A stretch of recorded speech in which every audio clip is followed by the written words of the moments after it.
এটা তো একদম সুস্পষ্ট।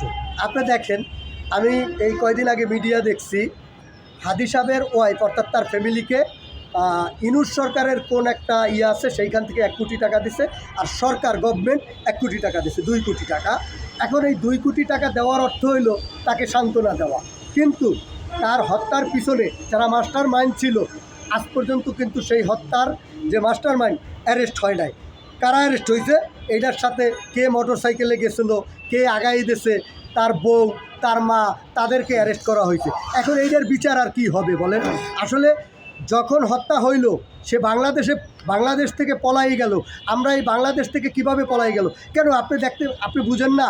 এই 24-এর গণঅভ্যুত্থানের পরে 626 জন লোক আর্মি ক্যান্টনমেন্টে কিন্তু ছিল।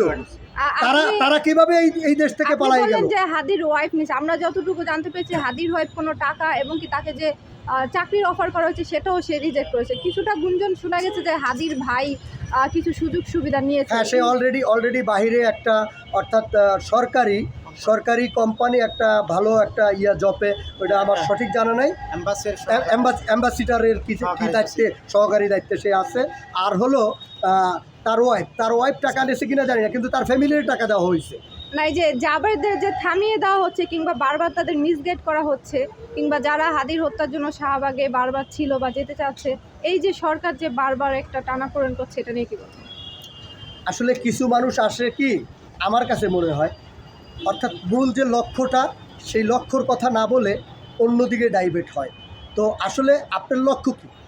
আমাদের লক্ষ্য হলো হাদির মতন যারা বাংলাদেশে সত্য কথা বলছে এবং তার মৃত্যুর কথা সব কিছুই আগাম বলে গেছে, তার একটা বাচ্চা রেখে গেছে, বলছে আমি যদি মারা যাই আমার বাচ্চাটাকে আপনারা দেখে রাখবেন।